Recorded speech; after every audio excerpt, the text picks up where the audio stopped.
जय श्री कृष्णा। आज हम जानेंगे पाप करने के लिए क्यों हो जाते हैं मनुष्य विवश। भगवान श्री कृष्ण ने बताई है वजह और बचाव के उपाय। आइए जानते हैं श्री कृष्ण की वाणी विस्तार से।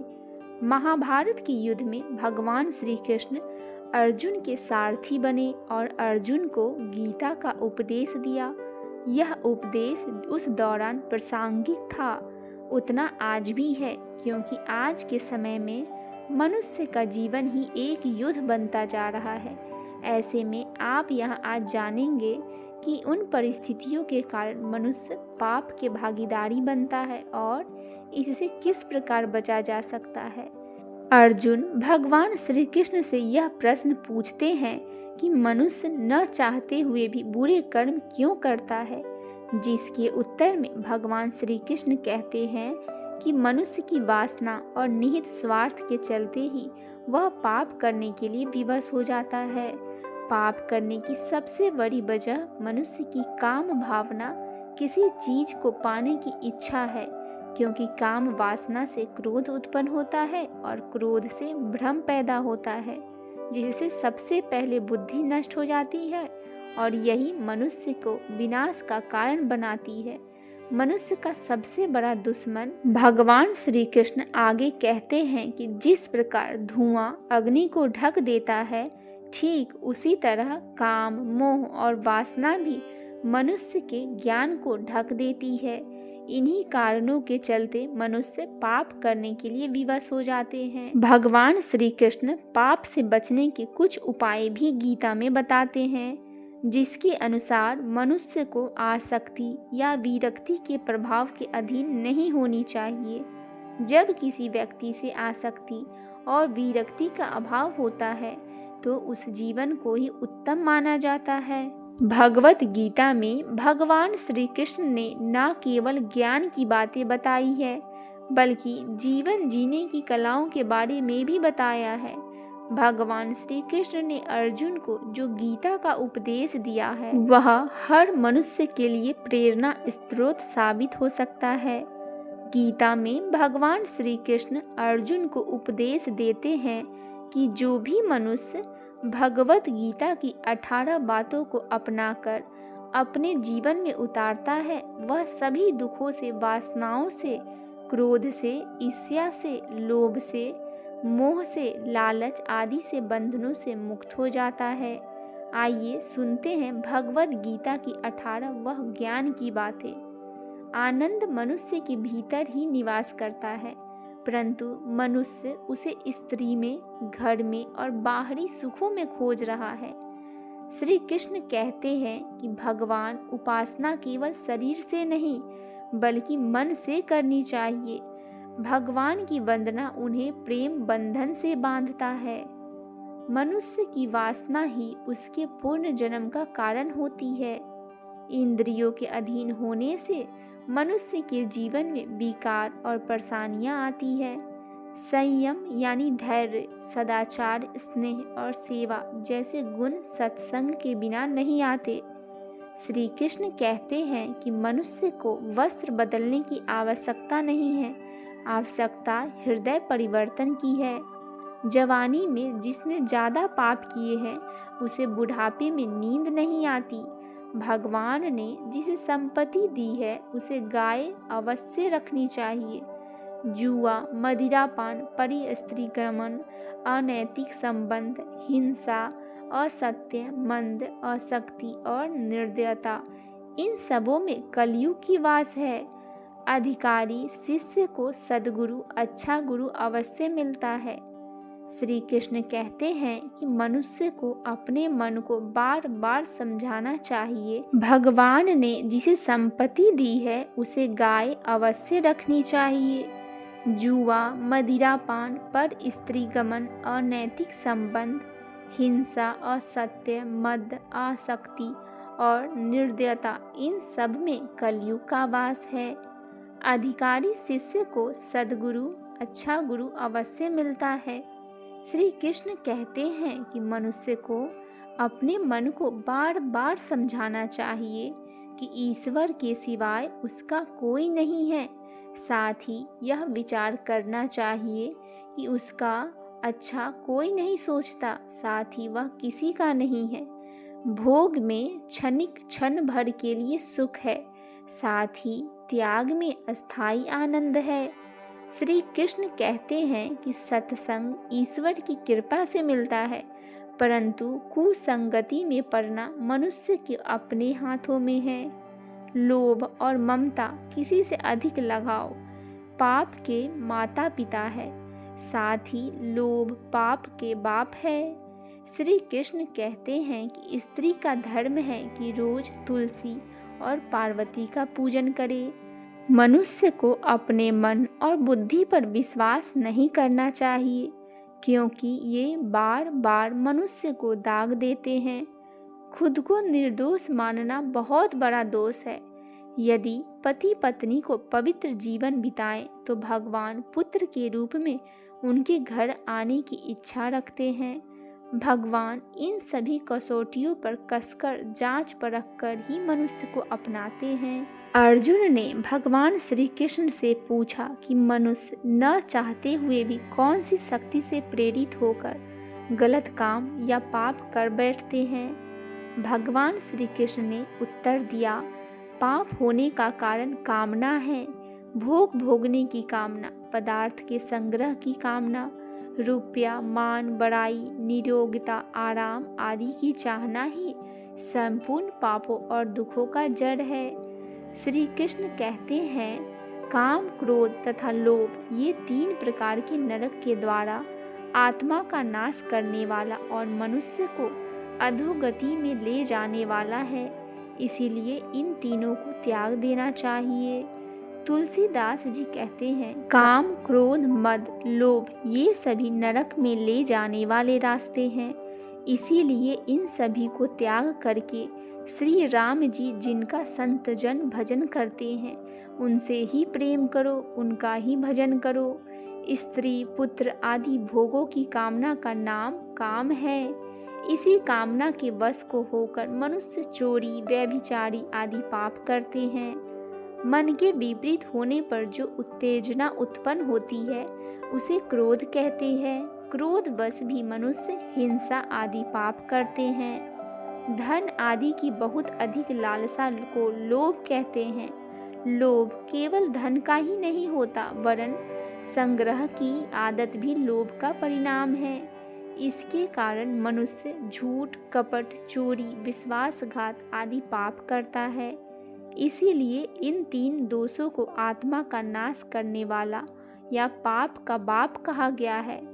पाप का बाप कौन है? एक रोचक कथा आइए सुनते हैं। एक पंडित जी काशी से विद्या अध्ययन करके अपने गांव वापिस आए। शादी किए, पत्नी घर आई। एक दिन पत्नी ने पंडित जी से पूछा, आपने काशी से विद्या अध्ययन किया है, आप बड़े विद्वान हैं, आप बताइए कि पाप का बाप मूल कौन है? पंडित जी अपनी पोथी पत्रे पलटते रहे पर पत्नी के प्रश्न का उत्तर नहीं दे सके। उन्हें बड़ी शर्मिंदगी महसूस हुई कि हमने इतनी विद्या ग्रहण की पर आज पत्नी के सामने लज्जित होना पड़ा। वे पुनः काशी विद्या अध्ययन के लिए चल पड़े। मार्ग में वे एक घर के बाहर विश्राम के लिए रुक गए। वह घर एक वैश्या का था। वैश्या ने पंडित जी से पूछा, कहाँ जा रहे हैं महाराज? पंडित जी ने वैश्या को बताया कि मेरी स्त्री ने पूछा है कि पाप का बाप कौन है। इसी प्रश्न का उत्तर खोजने काशी जा रहा हूँ। वैश्या ने कहा, आप वहाँ क्यों जाते हैं? इस प्रश्न का उत्तर तो मैं आपको यहीं बता सकती हूँ। पंडित जी प्रसन्न हो गए कि यह काम बन गया। पत्नी के प्रश्न का उत्तर इस वैश्या के पास है, अब उन्हें दूर नहीं जाना पड़ेगा। वैश्या ने पंडित जी को 100 रुपये भेंट देते हुए कहा, महाराज कल अमावस्या के दिन आप मेरे घर भोजन के लिए आना, मैं आपके प्रश्न को उत्तर दे दूंगी। 100 रुपये का नोट उठाते हुए पंडित जी ने कहा क्या हर्ज कर लेंगे भोजन। यह कहकर वेश्या को अमावस्या के दिन आने को कहकर पंडित जी चले गए। अमावस्या के दिन वेश्या ने रसोई बनाई, सब सामान इकट्ठा कर दिया। पंडित जी आए और रसोई बनाने लगे तो वेश्या ने कहा, पकी रसोई तो आप सबके हाथ के पाते हैं, खाते हैं। कच्ची रसोई हर एक के हाथ की बनी नहीं खाते। मैं पक्की रसोई बना देती हूँ, आप खा लेना। ऐसा कहकर वेश्या ने 100 रुपये का एक नोट पंडित जी की तरफ बढ़ा दिया। 100 का नोट देखकर पंडित जी की आंखें चमक आ गई। उन्होंने सोचा, पक्की रसोई हम दूसरे के हाथ के ही खा लेते हैं, तो यहाँ पक्की रसोई खाने में कोई हर्ज नहीं। वेश्या ने पक्की रसोई बनाकर पंडित जी को खाना परोस दिया। तभी वेश्या ने एक और 100 का नोट पंडित जी के आगे रख दिया और हाथ जोड़कर विनती करते हुए बोली, महाराज, जब आप मेरे हाथ की बनी रसोई पा रहे हैं तो मैं अपने हाथ से आपको ग्रास दे दूं तो आपको कोई ऐतराज तो नहीं है, क्योंकि हाथ तो वही है जिन्होंने रसोई बनाई है। पंडित जी की आंखों के सामने 100 का करारा नोट नाच रहा था। वे बोले, सही कहा आपने, हाथ तो वही है। पंडित जी ने वेश्या के हाथ से ग्रास लेने के लिए जैसे ही मुंह खोला, वेश्या ने एक करारा थप्पड़ पंडित जी के गाल पर जड़ दिया और बोली, खबरदार, जो मेरे घर का अन्न खाया। मैं आपको धर्म भ्रष्ट नहीं करना चाहती। अभी तक आपको ज्ञान नहीं हुआ कि यह सब नाटक तो मैंने आपका प्रश्न का उत्तर देने के लिए किया था। जैसे जैसे मैं आपको 100 रुपये का नोट देती गई, आप लोभ में पड़ गए और पाप करने के लिए तैयार हो गए। इस कहानी से सिद्ध होता है कि पाप का बाप लोभ, तृष्णा ही है। मनुष्य अधिक धन संग्रह के लोभ में पाप का कमाई करने से भी नहीं चूकता। इसीलिए शास्त्रों में अधिक धन संग्रह को विष या मद कहा गया है।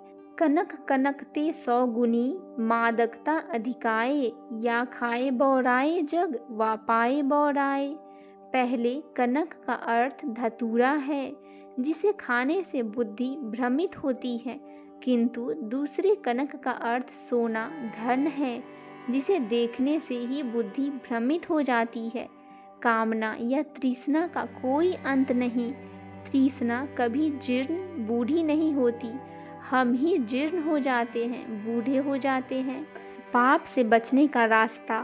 पाप से बचने के लिए भगवान श्री कृष्ण ने इन 4 बातों का त्याग बतलाया है।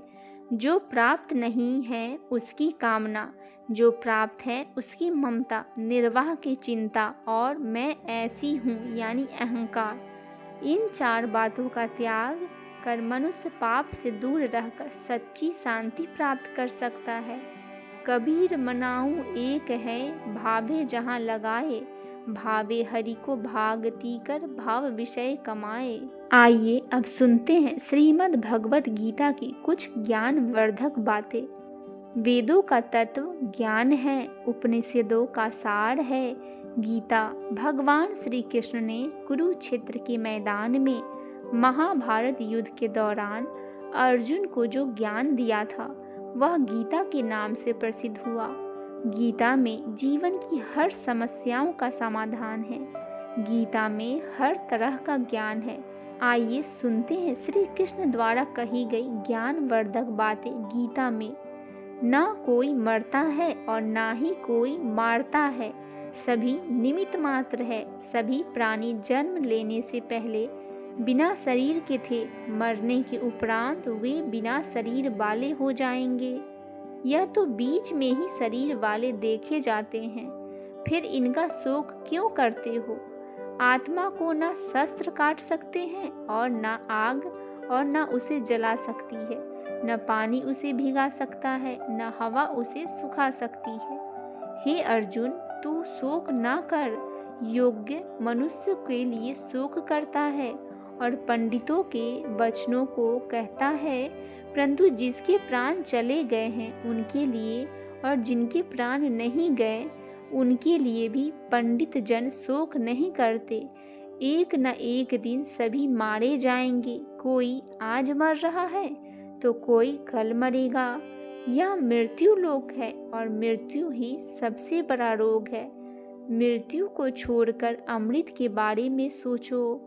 कर्म पर तुम्हारा अधिकार है। क्रोध से मनुष्य की मति मारी जाती है, यानी मूढ़ हो जाती है, जिससे स्मृति भ्रमित हो जाती है। स्मृति भ्रम हो जाने से मनुष्य की बुद्धि नष्ट हो जाती है और बुद्धि का नाश हो जाने पर मनुष्य खुद अपना ही नाश कर बैठता है। हे अर्जुन, सभी धर्मों का त्याग कर, अर्थात हर आश्रय को त्याग कर केवल मेरी शरण में आओ। मैं तुम्हें सभी पापों से मुक्ति दिला दूंगा। इसीलिए शोक मत करो। माया द्वारा जिनका ज्ञान हरा जा चुका है, ऐसे आसुर स्वभाव को धारण किए हुए मनुष्य, नीच दूषित कर्म करने वाले मूढ़ लोग मुझको नहीं भजते, परंतु उन अल्प बुद्धि वालों को वह फल नाशवान है तथा वे देवताओं को पूजित वाले देवताओं को प्राप्त होते हैं। और मेरे भक्त चाहे जैसे ही भजे, अंत में वे मुझको ही प्राप्त होते हैं। काम, क्रोध तथा लोभ, ये 3 प्रकार की नरक के द्वारा सर्व अनर्थों के मूल और नरक की प्राप्ति की हेतु होने से यहाँ काम, क्रोध और लोभ को नरक के द्वार कहा गया है। आत्मा का नाश करने वाले अर्थात उसको अधोगति में ले जाने वाले हैं। अतएव इन तीनों को त्याग देना चाहिए। श्री भगवान बोले, मैं लोगों का नाश करने वाला बढ़ा हुआ महाकाल हूँ। इस समय इन तीनों लोगों को नष्ट करने के लिए प्रवृत्त हुआ हूँ। इसीलिए जो प्रतिपक्षियों की सेना में स्थित योद्धा लोग हैं, वे सब तेरे बिना भी नहीं रहेंगे, अर्थात तेरे युद्ध न करने पर भी इन सब का नाश हो जाएगा। जगत के ये 2 प्रकार के शुक्ल और कृष्ण अर्थात देवयान और प्रत्ययान मार्ग सनातन माने गए हैं। इनमें एक द्वार मृत्यु को प्राप्त हुए और वापस नहीं लौटना पड़ता, वह परम गति को प्राप्त होता है, और दूसरे के द्वार गया हुआ फिर वापस आता है, अर्थात जन्म मृत्यु को प्राप्त होता है। अब आइए सुनते हैं गीता का सार। क्यों व्यर्थ की चिंता करते हो? किससे व्यर्थ डरते हो? कौन तुम्हें मार सकता है? आत्मा न पैदा होती है और न मरती है। जो हुआ वह अच्छा हुआ, जो हो रहा है वह अच्छा हो रहा है, जो होगा वह भी अच्छा ही होगा। तुम भूत का पश्चाताप ना करो, भविष्य की चिंता ना करो। वर्तमान चल रहा है, तुम्हारा क्या गया जो तुम रोते हो? तुम क्या लाए थे जो तुमने खो दिया? तुमने क्या पैदा किया था जो नाश हो गया? न तुम कुछ लेकर आए, जो लिया यहीं से लिया, जो दिया यहीं पर दिया, जो लिया इसी भगवान से लिया, जो दिया इसी को दिया। खाली हाथ आए और खाली हाथ चले। जो आज तुम्हारा है कल और किसी का था, परसों किसी और का होगा। तुम इसे अपना समझकर मगन हो रहे हो। बस यही प्रसन्नता तुम्हारे दुखों का कारण है। परिवर्तन संसार का नियम है, जिसे तुम मृत्यु समझते हो। वही तो जीवन है। एक क्षण में तुम करोड़ों के स्वामी बन जाते हो, दूसरे ही क्षण में तुम दरिद्र हो जाते हो। मेरा तेरा, छोटा बड़ा, अपना पराया मन से मिटा दो, फिर सब तुम्हारा है। तुम सबके हो, न यह शरीर तुम्हारा है, न तुम शरीर के हो। यह अग्नि, जल, वायु, पृथ्वी, आकाश से बना है और इसी में मिल जाएगा, परंतु आत्मा स्थिर है। फिर तुम क्या हो? तुम अपने आप को भगवान को अर्पित करो। यही सबसे उत्तम सहारा है। जो इसके सहारे को जानता है, वह भय, चिंता और शोक से सर्वदा मुक्त हो जाता है। जो कुछ भी तू करता है, उसे भगवान को अर्पण करता चल। ऐसा करने से सदा जीवन मुक्त का आनंद अनुभव करोगे।